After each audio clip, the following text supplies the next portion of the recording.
So pelvic floor breathing, really the goal with this is to open up the pelvic floor as you take a breath in.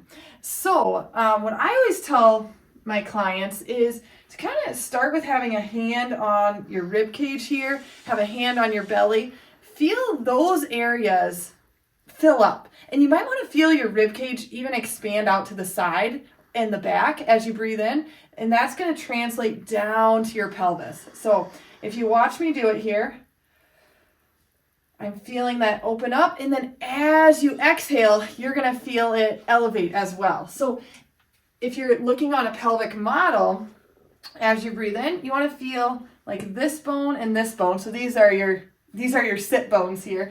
You want to feel these guys gently coming apart and then coming back together. And this is really important if you're preparing for childbirth, if you're getting rid of any tension in your pelvic floor, or you're wanting to just relax in general. This actually helps calm your nervous system. So speaking of that, a couple different positions that you can get in is child's pose. So if you're down here, this is usually where I start people with this exercise.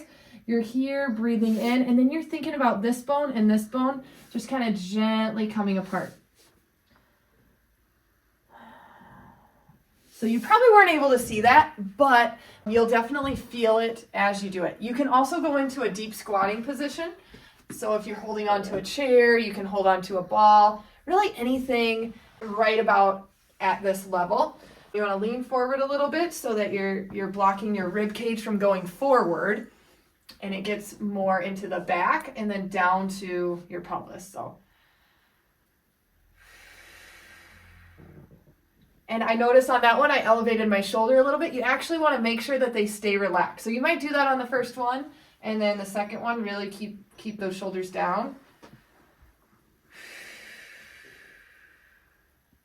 And you can really try this in any position. So I tell a lot of people, check in with this area once an hour and make sure that you're not holding tension in your pelvic floor, because if you are, it can lead to a lot of other conditions that we'll probably have videos in the future for.